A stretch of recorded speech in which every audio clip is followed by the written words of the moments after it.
말씀 보시겠습니다. 오늘 은혜 받으실 기록된 하나님의 말씀은 우리 호세아서죠. 우리 3장 1절에서 5절까지 보겠습니다. 우리 금요일 날 호세아 강의하고 있는데 이제 3장 넘어왔습니다. 3장은 5절까지밖에 없습니다. 호세아 3장 1절에서 5절까지 같이 봅니다. 예, 우리 5절밖에 안 되니까 우리 함께 합독하겠습니다. 우리 1절부터 같이 보겠습니다. 여호와께서 내게 이르시되 이스라엘 자손이 다른 신을 섬기고 검포도 과자를 즐길지라도 여호와가 그들을 사랑하나니 너는 또 가서 타인의 사랑을 받아 음녀가 된 그 여자를 사랑하라 하시기로 내가 은 15개와 보리 한 호멜 반으로 나를 위하여 그를 사고 그에게 이르기를 너는 많은 날 동안 나와 함께 지내고 음행하지 말며 다른 남자를 따르지 말라. 나도 내게 그리하리라 하였노라. 이스라엘 자손들이 많은 날 동안 왕도 없고 지도자도 없고 제사도 없고 주상도 없고 드라빔도 없이 지내다가 그 후에 이스라엘 자손이 돌아와서 그들의 하나님 여호와와 그들의 왕 다윗을 찾고 마지막 날에는 여호와를 경외함으로 여호와와 그의 은총으로 나아가리라. 하나님 말씀입니다. 아멘. 네, 우리 오늘은 호세아서 3장 1절에서 5절까지 우리 전체 내용 한번 같이 읽었습니다. 그 내용 중심으로 인생의 전환점과 경계석, 인생의 전환점과 경계석이라는 제목으로 우리 함께 은혜 나누겠습니다.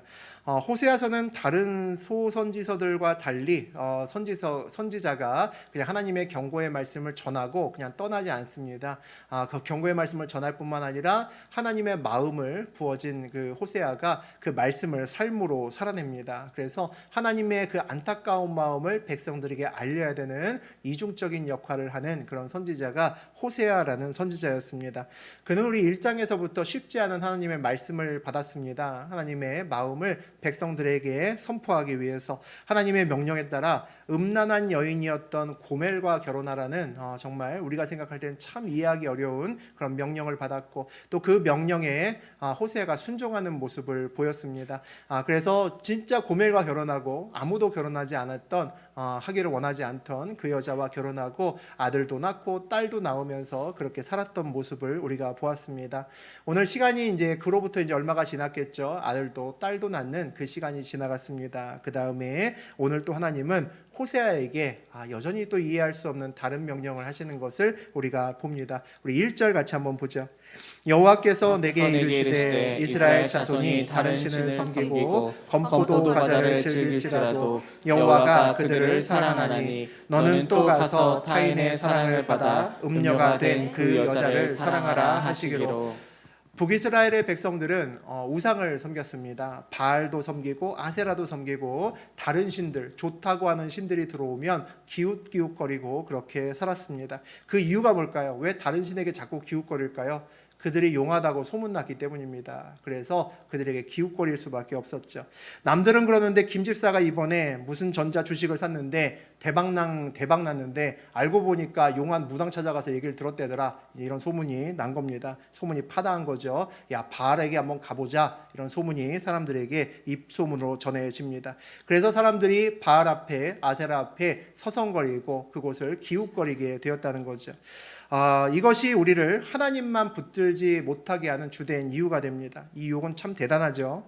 오늘 북이스라엘 백성들은 그 우상의 건포도 과자를 즐긴다라고 이야기를 합니다. 달콤하죠. 우리 건포도 먹으면 달달합니다. 그곳에 가니까 좋은 일이 있더라. 야, 참 좋더라. 입소문으로 퍼지면서 그 달달함에 푹 빠져있는 북이스라엘의 모습을 우리가 볼 수 있습니다. 바알은 전통적으로 농사의 신이었습니다. 비를 주관하는 신이었죠. 이스라엘 백성들에게 하나님은 어떤 신이었냐면 광야의 신이었습니다. 왜냐하면 하나님은 광야에서 만났기 때문입니다. 그래서 먹고 살기 어렵고 힘들 때 하나님을 찾았습니다. 그때는 아무것도 붙들 것도 없고 바라볼 것도 없었죠. 그래서 그때 하나님을 바라볼 수밖에 없었고 또 하나님을 붙드는 것이 너무나 당연하고 합리적이다라고 생각이 들었습니다. 그런데 광야를 지날 때는 하나님을 찾았지만 이제는 떠돌이 생활을 정리하고 가나안 땅으로 와서 농사도 짓고 정착도 하고 그렇게 삽니다. 그러니까 이제 비를 내리고 농사를 돌보는 바알의 도움을 받는 것이 맞지 않냐? 이런 것이 오늘 이스라엘의 생각인 겁니다. 하나님도 이른 비와 늦은 비를 주신다고 하셨습니다. 그런데 아무래도 비는 비전문가에게 맡기는 게 좋지 않냐라는 것이 이스라엘 생각들이죠. 오늘 우리에게 적용하면 약은 약사에게, 진료는 의사에게입니다. 그렇죠. 그러니까 비는 비의 신에게 전하는 것, 비는 것이 가장 좋겠다라는 생각입니다. 이런 생각이 알게 모르게 저하고 여러분에게도 있습니다. 내가 아무것도 가진 게 없었을 때, 힘들었을 때가 있죠. 그때는 내가 하나님만 진짜 바라볼 수밖에 없었던 그런 시절이 있습니다. 그때는 괜찮았는데 이제 어느덧 살다 보니까 통장에 이제 돈이 조금씩 쌓이기 시작하죠. 재산도 좀 세워보니까 이제 조금 재산도 되는 것 같습니다. 요즘엔 100세 시대라고 하는데 100세까지 살려면 재테크가 굉장히 중요하다는 생각이 슬슬 올라오죠. 인생의 어려운 시절은 광야 전문가에겐 하나님께 맡기고 어려울 때마다 주님을 찾지만 재테크는 펀드 매니저나 프라이빗 뱅킹에 있는 전문가들에게 맡기는 것이 더 좋을 것 같다라는 생각을 지우기 어렵습니다.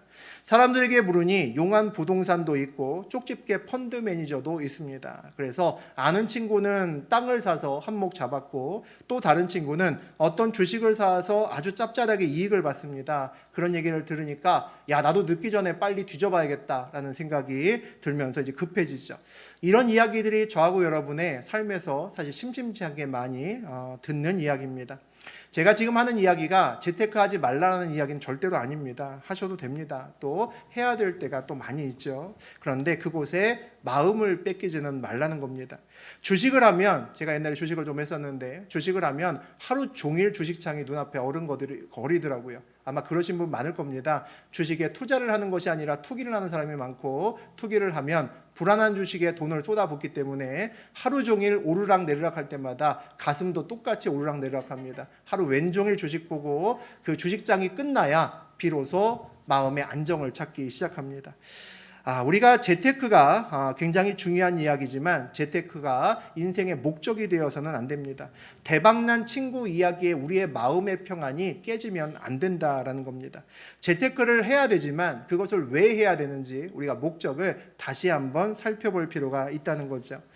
우리가 재테크를 해서 우리의 재산을 많이 불리면 내가 주의 일도 더 많이 하고 더 하나님께 더 순종하고 좋은 것 아니냐, 얼마든지 이야기할 수 있습니다. 그러면 내가 재테크를 좀 잘못해서 생각보다 손해를 봤다 하더라도 전혀 문제될 게 없습니다. 좀 더 부족해서 부족한다 한들 내가 주의 일을 하는데 부족하면 하나님께서 나에게 반드시 채우실 것이 당연하기 때문입니다. 내가 재테크를 못해서 내 재산이 부족해져서 내 사명의 길에서 하나님의 일을 덜 할 수밖에 없는 상황은 절대로 만들어지지 않습니다.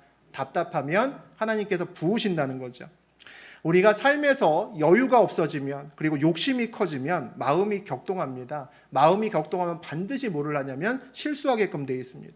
어떤 실수를 하냐면 모든 투자나 모든 것에는 이익이 날 수 있는 이익이 있고, 그 다음에 그것을 이익을 얻기 위한 리스크가 있습니다. 위험 요소가 있죠. 이익이 훨씬 크고 그 위험 요소가 작으면 투자가 되는 것이고, 반대가 되면 투기가 되는 겁니다. 그런데 내 마음이 격동이 일어나게 되면 위험은 나도 모르게 작아지게 보이고 이익만 크게 보입니다. 그래서 엉뚱한 곳에 우리가 투자해서 큰 손실을 받는 경우가 있습니다. 객관적으로 무엇인가를 보지 못하게 만든다는 거죠. 재테크가 중요한 것은 아니지만 재테크가 우리를 부자 만드는 것이 아니라 하나님이 우리를 부자 만드시는 겁니다. 우리의 모든 재물은 하나님께 달려 있다는 거죠. 재테크를 통해서 대박 내려고 하지 말고 재정을 하나님의 뜻에 따라 잘 관리하고 지출하는 것이 중요합니다. 그 마음을 가지고 있으면 재테크를 하되 거기에 마음을 뺏기지는 않을 수 있고 무리한 투자나 잘못된 투자를 하지 않을 수 있습니다. 우리는 하나님의 뜻에 따라 재정을 관리하고 형통한 재정을 만드는 방법을 알아내야 됩니다. 여러분의 삶에서 여러분의 재정을 갖고 기도하고 여러분의 재정의 관리를 갖고 기도할 때 하나님께서 여러분의 상황 속에서 반드시 지침을 주실 겁니다. 그러니 재테크에 목매지 말고 하나님께 생명을 거는 인생길을 걸어가야 되는 거죠. 오늘 새벽에 그런 말씀 나누었습니다. 우리가 이 땅에서 나그네로 살아야 된다라는 이야기 나누었죠. 왜 이 땅에서 우리는 나그네입니까? 이유는 하나님이 땅에서 부르신 것이 아니라 하늘에서 부르셨기 때문입니다. 하늘에서 부르셨기 때문에 우리의 뿌리와 정체성이 이 땅에 있지 않고 하늘에 있음을 우리가 알아야 되기 때문이죠. 그것이 예수님께서 우리에게 오셔서 선포하신 하나님 나라의 복음입니다. 너희가 이 땅에 살고 있지만 이 땅에서는 제한적인 시간만 살아갈 뿐이고 너희의 본질은 하늘에 있다. 그러니까 이 땅에서 살지만 이 땅에서 이 땅의 시민으로 살지 말고 하늘의 시민으로, 하늘의 아버지의 나라에, 하느님 나라의 이름으로 이 땅에서 선포하고 살라고 하신 것이 예수님의 복음입니다. TV 프로그램도 미운 오리 새끼라는 유명한 프로그램이 있는데 사실은 원래 동화 이름이죠. 안데르센이 지은 동화 이름이 미운 오리 새끼입니다. 어느 날 알 하나가 잘못 자리를 잡아서 오리 알 속에 파묻히고 말죠. 그래서 오리 엄마가 열심히 알을 품고 알을 깠는데 오리도 나왔는데 미운 오리가 한 마리 났습니다. 미운 오리라는 것은 다른 사람들이 보기에 자기하고 다르게 생긴 아이가 하나 있었죠. 그래서 다르게 생겼다는 이유만으로 계속해서 구박을 받습니다. 그래서 결국 집을 나오죠. 집을 나오서도 계속해서 고생합니다. 그리고 여기 가도 미움받고 저기 가도 미움받아서 그가 더 이상 살 의지가 사라집니다. 그래서 그가 멀리 쳐다보는데 백조가 보이는 겁니다. 야, 쟤는 참 이쁘기도 하다. 뭐 저렇게 이쁜 새가 있나? 라고 그 아이를 쳐다보다가 아이고 나 같은 건 그냥 죽어야지 하고 물을 쳐다봅니다. 그런데 그 물에 보니까 방금 전에 백조하고 봤던 똑같은 애가 그 물 속에 있는 겁니다. 알고 봤더니 그 자신이 백조였다는 거죠. 그 아이가 백조였다는 것을 아는 순간 그 다음에 무엇을 하냐면 하늘을 날기 시작합니다. 그 전까지는 오리로 하늘을 날지 못해서 땅에 속한 존재인 줄 알았는데 자기가 백조임을 아는 순간 날 수 있다는 사실을 알게 되었다는 거죠. 자기의 삶의 영역이 바뀌는 순간입니다. 인생의 전환점이 있는 순간이죠. 이 인생의 전환점이 저하고 여러분이 하나님을 만났을 때 만나는 인생의 전환점입니다. 아, 우리가 하나님의 백성이구나 라는 아는 순간 우리의 삶의 영역도 달라지고 우리의 뿌리가 어디에 있는지도 달라집니다. 그럼 우리가 다르게 살 수밖에 없다는 거죠. 그리스도인의 삶의 영역은 세상과 다를 수밖에 없습니다. 우리는 하나님 나라의 삶을 살아가야 된다는 거죠. 미운 오리 새끼로 살다가 어느 날 하나님 만나는 날, 아, 하늘에서 하나님께서 나를 부르셨구나를 알게 되는 순간 저하고 여러분의 삶의 영역도 바뀌고 목적도 바뀌고 살아가는 방법도 바뀔 수밖에 없죠. 하나님께서 우리를 하늘에서 부르신 이유가 뭘까? 그 가장 큰 이유는 우리를 사랑하셨기 때문이다라는 것을 알 수 있습니다. 하나님의 사랑이 얼마나 말도 안 되는 사랑인지는 우리가 이미 압니다. 자기의 아들도 내어주실 만큼의 그 사랑입니다. 사람의 말로는 다 표현할 수 없죠. 그래서 찬송가에도 하늘을 도루마리 삼고 바다를 먹물 삼아도 하나님의 사랑을 다 쓸 수 없다라는 그런 찬송가가 있습니다. 하나님의 사랑을 표현할 방법이 사람의 방법으로는 없다는 거죠. 호세아는 그래서 힘들었습니다. 이 하나님의 사랑을 표현했어야 됐거든요. 말이 아니라 삶으로 표현을 했어야 됐습니다. 우리의 삶에서 하나님의 사랑을 표현하며 사는 것은 정말 쉽지 않은 그 일입니다. 그래서 이 선지자는 이 선택을 받은 호세아 선지자는 남들보다 훨씬 더 쉽지 않은 인생길을 살았던 것 같습니다. 오늘 호세아에게 또 다른 말씀이 주어졌습니다. 뭐라고 주어졌습니까? 너는 또 가서 타인의 사랑을 받아 음녀가 된 그 여자를 사랑하라 라고 되어 있습니다. 우리가 아는 대로 호세아는 음란한 여인 고멜과 결혼했습니다. 아들과 딸도 낳았죠. 여러 명 낳았습니다. 그런데 오늘 보니까 그 고멜이 자기 과거의 습관을 버리지 못하고 다시 바람을 피고 집을 나간 것 같습니다. 그런 느낌을 우리가 받을 수 있죠. 호세아가 아니라 다른 남자를 따라서 집을 떠났다는 사실을 우리가 알 수 있습니다. 우리가 호세아라면 배신감을 이루 말할 수 없을 겁니다. 아무도 걷어주지 않는 여자를 자기가 걷어주었거든요. 그런데 또 불륜을 저지르고 집을 나간 겁니다. 아니, 고멜이 어떻게 나한테 이럴 수 있을까라는 생각을 하지 않는 사람은 없을 겁니다. 대부분은 그런 생각 들겠죠. 역시 사람은 안 바뀐다. 근본이 틀려먹었구나 라는 생각을 지울 수 없을 겁니다. 미워할 뿐더러 다시는 뒤도 돌아보지 않겠죠. 대부분은 그럴 겁니다. 그런데 오늘 하나님이 그런 호세아에게 다시 이야기를 합니다. 다시 음녀가 된 그 여자를 사랑하라라는 말도 안 되는 명령을 또 하시죠. 그냥 그 여자를 용서해라 라고 명령하셔도 정말 쉽지 않을 겁니다. 어떻게 용서가 되겠습니까? 그래도 위자료나 생활비는 그냥 줘라 라고 해도 그것도 쉽지 않을 겁니다. 내가 그 여자를 위해서 왜 돈을 줘? 정말 줄 수 없겠죠. 우리 누구나 아마 그렇게 생각할 겁니다. 그런데 사랑하라니요. 이건 진짜 말도 안 되는 얘기죠. 그냥 돈을 주는 것도 쉽지 않고 그냥 눈 감고 더 이상 내가 앞으로 욕하지 않겠습니다 라고 결정하는 것도 쉽지 않을 텐데 사랑하라라고 이야기를 합니다.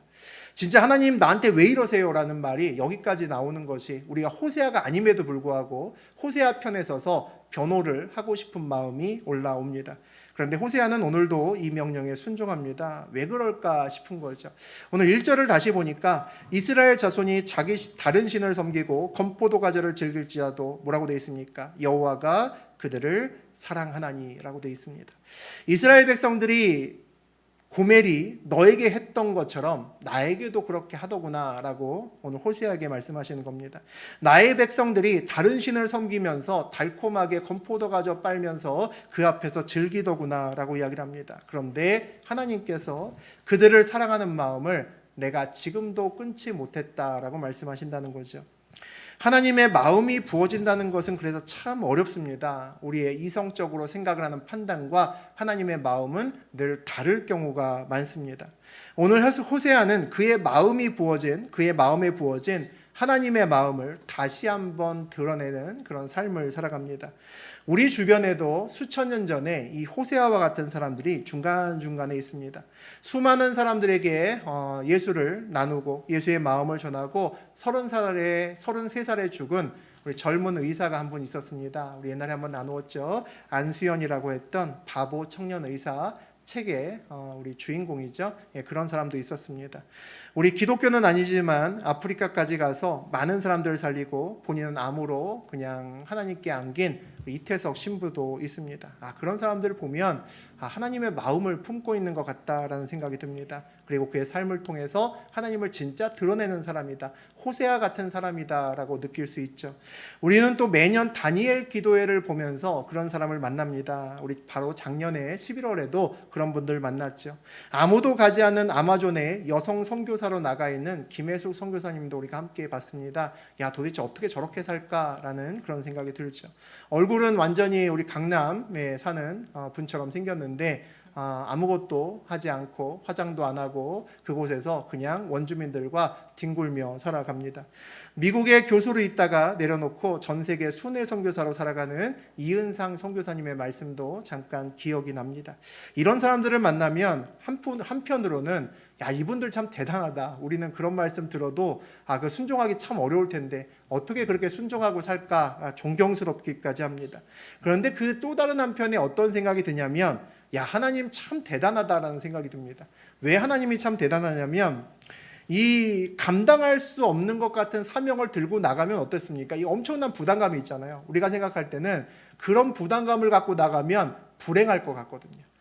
이거 감당치 못한 일을 우리가 맡으면 세상 일을 맡을 때도 힘들거든요. 근데 믿음도 안 되는데 큰일 맡았다가 얼마나 고생스러울까 이런 생각을 합니다. 그런데 그들의 간증을 듣는 내내 우리는 어떤 희한한 소리를 듣냐면 힘들다는 말보다 행복하다는 말을 더 많이 듣습니다. 이게 진짜 이상한 일이죠. 우리가 생각할 때는 너 아마존 가라 그러면 하늘이 깜깜해집니다. 너 지금 가지고 있던 거 다 내려놓고 너 순회 선교사 가라. 중앙아시아로 가라. 뭐 이런 얘기 들리면 우리는 그 다음 날부터 몸져 누울지도 모릅니다. 그런데 이들은 그렇게 살면서 아마존에 살면서 엉뚱한 쉽지 않은 곳에 살면서 우리나라나 미국하고는 뭐 비교도 할 수 없는 그런 곳에 살면서 어떻게 불편해 힘들어라는 이야기보다 행복하다라는 이야기를 더 많이 할 수 있을까? 간증을 듣는 내내 우리는 전부 다 참 궁금하다라는 생각이 듭니다. 그런데 그들의 삶에서 행복해라고 나오는 이유는 딱 한 가지입니다. 삶의 자리에서 하나님이 느껴지기 때문이죠. 우리가 1년에 하나님을 몇 번 정도 하나님의 역사를 느낀다면 그분들은 하루에 몇 번씩 하나님의 역사를 느끼며 산다라는 느낌을 우리가 간증을 들으면서 지울 수 없습니다.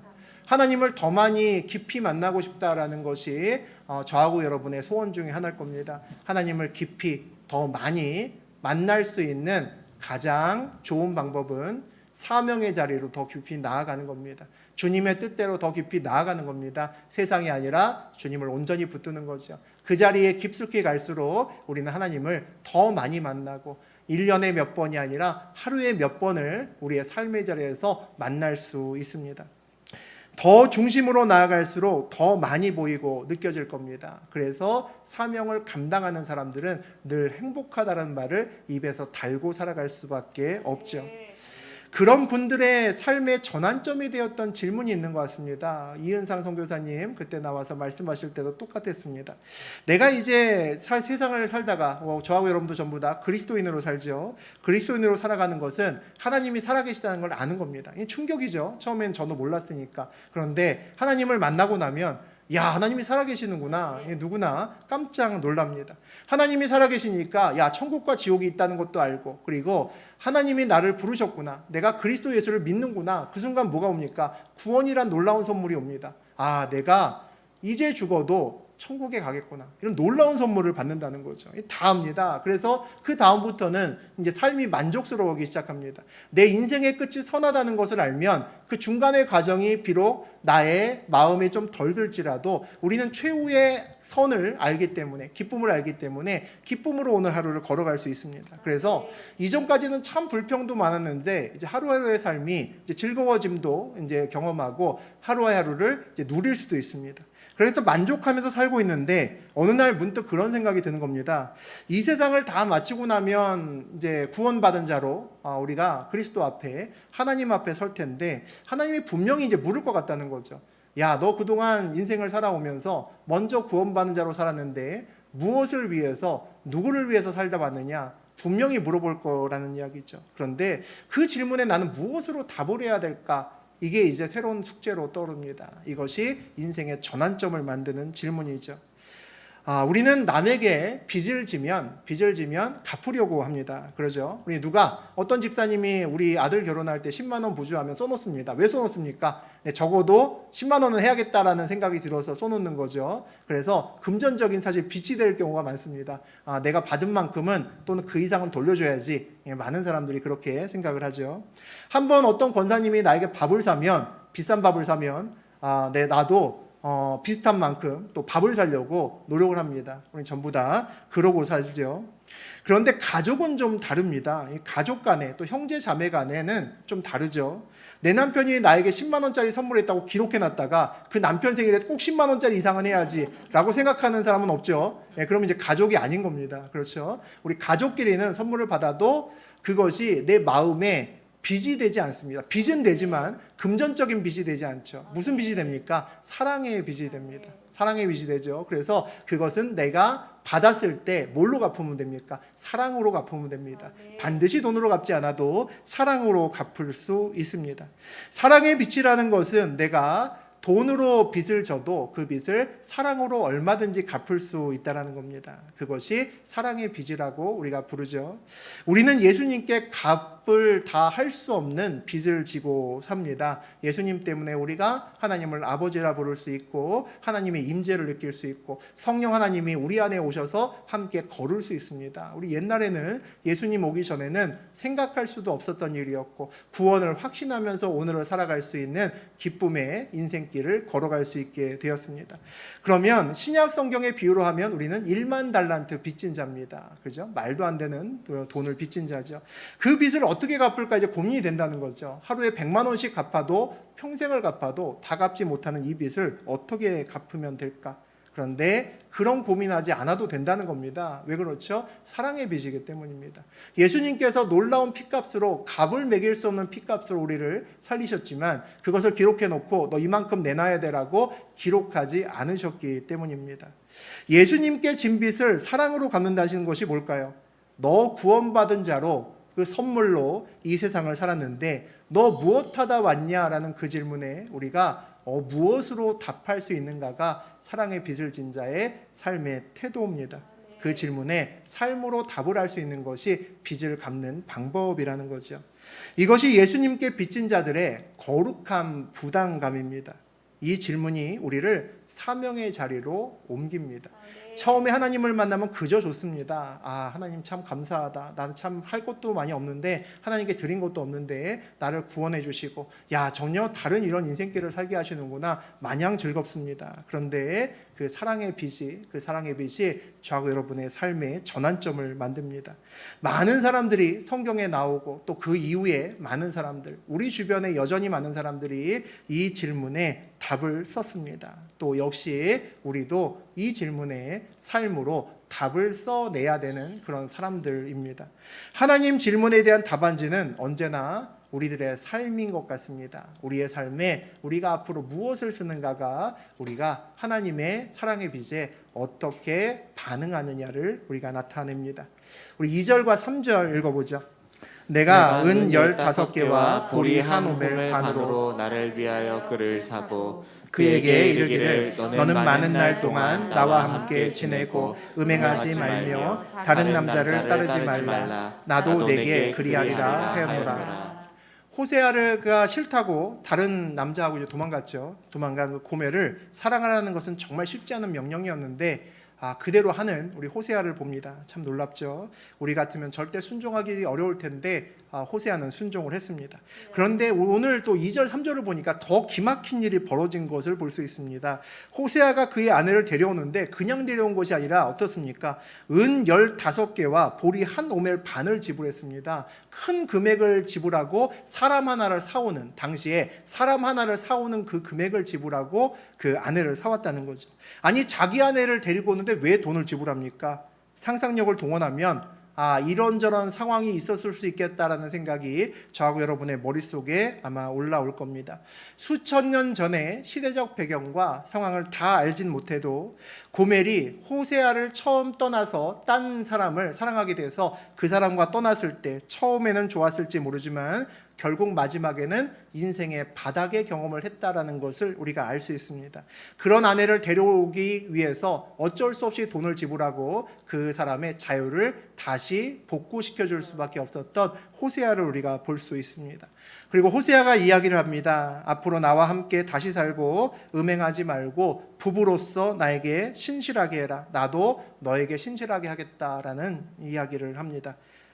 마치 결혼할 때 처음 시작할 때 사람 같죠. 우리 흰머리가 팥불이 되도록 같이 살자라는 그 이야기처럼 다시 시작하자라고 이야기를 합니다. 용서죠. 참 쉽지 않은 겁니다. 우리 인생을 복되게 만들고 풍성하게 만드는 굉장히 중요한 것 중에 하나가 용서 아닐까 싶습니다. 저도 사실 이것에 온전히 자유롭지 못합니다. 누군가를 용서하는 것이 참 쉽지 않다라는 생각이 많이 들죠. 나에게 트라우마를 남긴 사람을 어떻게 용서할까라는 생각도 또 듭니다. 그런데 오늘 호세아가 참 이상한 말을 합니다. 내가 은 15개와 보리 한 오멜 반으로 나를 위하여 그를 사고라고 되어 있습니다. 나를 위하여 그를 샀답니다. 대가를 지불하고 바람난 아내를 사오는 이 말도 안 되는 일을 나를 위해, 호세아를 위해 했다라고 그가 이야기를 합니다. 용서는 궁극적으로는 진짜 나를 위한 것 아닌가라는 생각이 듭니다. 제 인생에도 용서가 잘 되지 않는 몇몇 사람이 있습니다. 용서가 되지 않는 사람들은 우리 마음속에 어딘가에 이제 트라우마, 자국을, 흔적을 좀 남기고 가는 사람들입니다.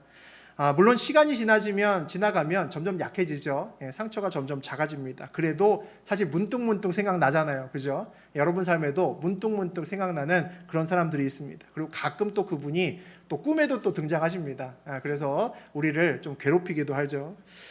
그 사람과 지금은 만날 일도 없고 또 앞으로 인생길에서 또 만날 일도 없을 것 같습니다. 그럼에도 불구하고 내 인생의 어떤 시간이 강제로 그들에게 할애가 되는 것을 우리가 봅니다. 일정 수준의 고통이 역시 우리 인생길에 늘 그분들에 의해서 우리 마음속에 자리매김이 되어 있다라는 생각도 듭니다. 용서한다고 우리가 마음을 먹어도 또 용서가 잘 되는 것도 아닙니다. 우리에게 또 용서할 수 있는 시간도 정해져 있습니다. 그 시간이 지나가면 그 사람을 다시 만날 일도 없기 때문에 용서하고 싶어도 쉽지 않은 순간이 있죠.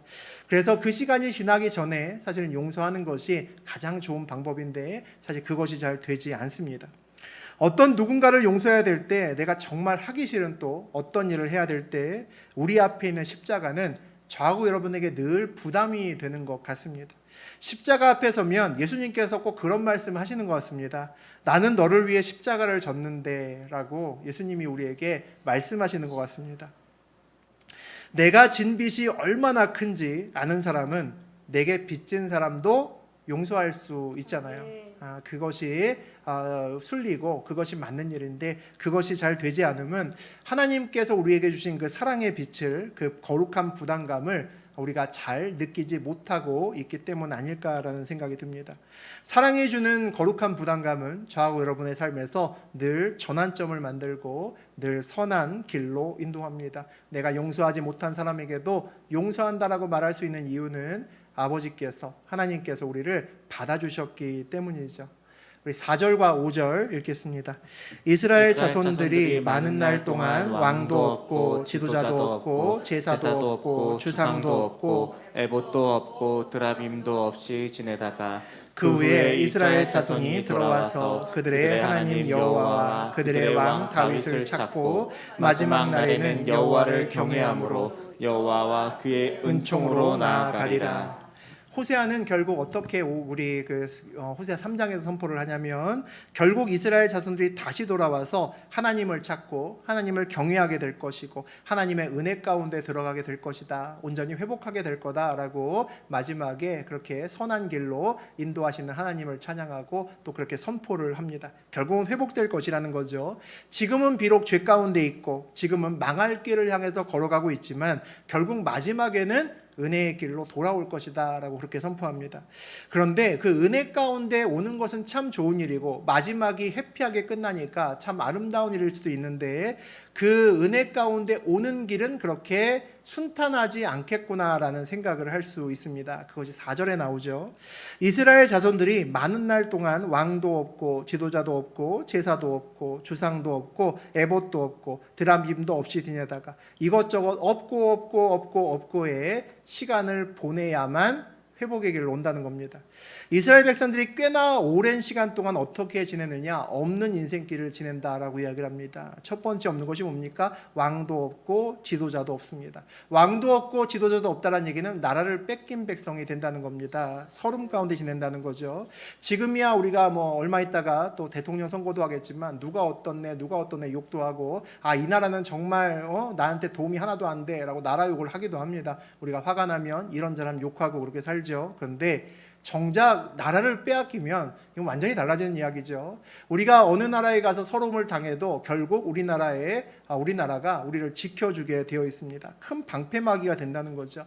나라를 잃으면 어디 가서 어려움을 당하고 서러움을 당해도 호소할 곳조차 없습니다. 우리가 외국 나가서 문제가 생기면 영사관도 가고 대사관도 가는 거 아닙니까? 그런데 그곳이 아무것도 없이 사라진다는 거죠. 육적으로 아무것도 의지할 수 없는 그런 시간을 보내야만 된다라는 것을 우리가 볼 수 있습니다. 두 번째 없으면 뭡니까? 제사도 없고 주상도 없다라고 되어 있습니다. 하나님께 제사를 드리지도 못하고 우상에게도 제사를 드리지 못하는 영적인 빈곤함의 시간이 지나간다는 겁니다. 하나님께 제사를 드려도 안 받으신다는 거죠. 그러니까 제사가 의미가 없다는 겁니다. 우상에게 드리는 제사가 얼마나 헛됐는지를 아는 시간이 바로 이 시간입니다. 그동안에 내가 바알 때문에 아세라 때문에 주식이 올라가고 이게 잘 됐구나라고 생각했는데 하나님께서 제사를 받지 않으니까 모든 것이 다 허물어지는 것을 봅니다. 무슨 생각이 들겠습니까? 그동안이 하나님의 은혜였구나. 그게 아세라나 바알 때문이 아니었구나라는 것을 알게 된다는 거죠. 육적으로도 가뜩이나 막혀 있는데 영적으로도 꽉 막힌 시간을 지나가야 된다는 겁니다. 우리가 육적으로 막혀 있어도 영적으로 뚫려야 소망이 있죠. 우리 그리스도인은 세상이 막혀도 하나님께 대한 소통이 뚫려야 막혀 있는 가운데서도 세계를 찾아서 나갈 수가 있습니다. 그런데 오늘 제사가 막혔다는 얘기는 하나님과의 통로가 막혔다는 이야기죠. 말 그대로 완전히 절망과 어둠에 있다라는 겁니다. 또 뭐가 없다라 그럽니까? 에봇도 없고 드라빔도 없이 지내다가라고 되어 있습니다. 에봇은 하나님의 뜻을 물어보는 그런 기구입니다. 영적인 기구고 드라빔은 우상의 뜻을 물어보는 그런 기구죠. 하나님께 물어도 아무 답이 없는 겁니다. 그래서 뭐 하겠습니까? 드라빔 흔들겠죠. 하나님이 답이 없으니까 용암 무당을 찾아가서 드라빔 흔듭니다. 그런데 이전에는 잘 맞았던 점괘가 맞지 않는 겁니다. 이거 흔들어 봐야 아무 소용 없었던 거구나를 다시 한번 느낍니다. 그동안의 용한 점괘 때문에 잘 된 것이 아니다라는 것을 확인하는 시간이 또 흘러간다는 거죠. 우리에게도 이런 시간이 혹시 있었던 분들이 계실 겁니다. 인생이 비워지는 시간입니다. 우린 고멜이 호세아에게 돌아오기까지 짧게 나와 있지만 많은 돈을 주고 고멜을 사왔다라는 사실에서 고멜에게 말할 수 없는 엄청난 고난이 있었음을 우리가 알 수 있습니다. 호세아가 대가를 지불했다는 것이 그냥 대가를 지불할 리가 없었기 때문입니다. 그리스도인의 인생은 하나님으로 채워져야 되죠. 그런데 하나님으로 채워지는 방법이 한 두 가지 정도 오늘 본문을 보니까 있는 것 같습니다. 그 중에 하나님의 은혜 가운데 온전한 두 가지로 들어가는 방법이 먼저 하나님께 나아가는 방법이 있습니다. 하나님 은혜 가운데로 먼저 들어가는 방법이 있죠. 하나님을 만나고 빛된 하나님께 나아가니까 내 마음의 어둠이 날아가는 경우입니다. 내 인생에 먼저 하나님 것으로 채워지면서 내 인생에 그동안 나를 채우고 있었던 이런저런 세상 것들과 우상들이 하나님으로 채워지면서 밀려나가는 경험을 합니다. 그것이 하나님으로 내 마음을 채울 수 있는 첫 번째 방법이죠.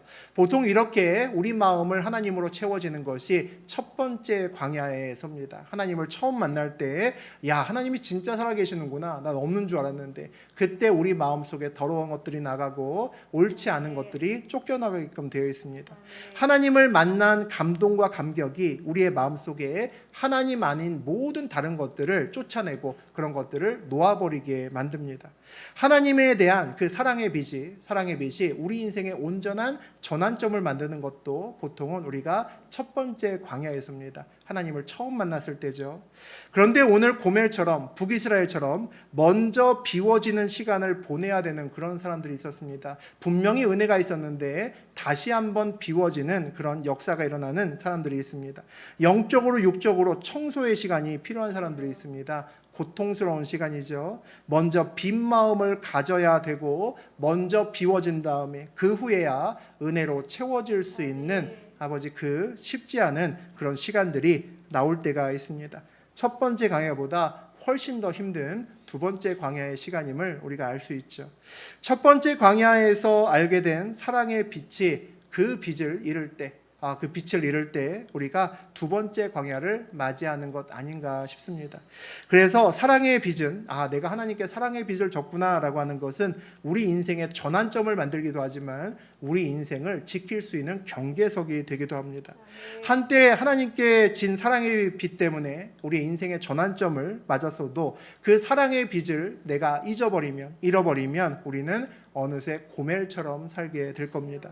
사랑의 빛을 잊고 다시 세상 것으로 꾸역꾸역 내 마음을 채우기 시작해서 반대로 하나님을 몰아내는 일을 하게 됩니다. 그 다음에 다시 하나님으로 채우는 것은 이전보다 훨씬 더 어렵습니다. 내가 하나님을 처음 만났을 때는 하나님이 내 안에 그냥 들어오므로 내 모든 것을 다 씻기고 나아갑니다. 그런데 내가 세상을 살다가 하나님이 아니라 엉뚱한 것을 다시 붙들고 내 마음속에 꾸역꾸역 다른 것들을 채워 넣어서 하나님을 내쫓았다면 두 번째 광야에서는 보통 빈 마음의 시간이 필요합니다. 쉽지 않은 시간들이 지나가야 된다는 거죠. 다시 사랑의 빛으로 경계석을 세우는데 먼저 비워지는 시간이 보통은 필요합니다. 두 번째 광야를 맞는 이유는 첫 번째 광야에서 알았던 감사했던 그 놀라운 사랑의 빛, 나를 구원하셨던 하나님의 사랑을 잊어버리기 때문입니다. 우리가 하나님의 신앙생활을 하면서 우리가 구원의 빚을 진 하나님의 그 말도 안 되는 사랑의 빚을 평생 잊지 않는 것이 이렇게 중요합니다. 그 사랑의 빚은 우리 인생길의 전환점도 만들고 사명의 자리로 나아가게끔도 만들지만 우리가 다른 길로 가지 못하게 우리의 삶을 지키는 경계석도 되기 때문입니다. 경계석이 무너지면 쉽지 않은 시간이 기다리고 있습니다. 저하고 여러분의 인생길이 평생 하나님께 쓰임받는 인생길이 됐으면 얼마나 좋을까라는 생각이 듭니다. 우리가 단일 기도에 나오는 많은 간증자들을 만나지만 우리가 그분들과 같이 똑같이 살 수는 없을지 모르지만 저하고 여러분에게도 하나님께서 원하시는 길이 있고 사명이 있습니다. 우리는 그 사명을 붙들고 나아갈 때 정말 기쁠 수 있거든요. 우리 인생의 전환점을 온전히 맞고 그 하나님의 놀라운 경계석으로 우리를 삶을 우리가 잘 지키면서 나아갈 때 정말 놀라운 기쁨을 저하고 여러분의 삶에서 붙들고 또 누릴 수 있습니다. 우리 남아있는 인생길이 얼마나 될지 모르지만 그 남아있는 인생길 동안 주님의 품 안에서 온전히 주님의 뜻을 따라가는 저하고 여러분 되시기를 주의 이름으로 축복합니다. 아멘.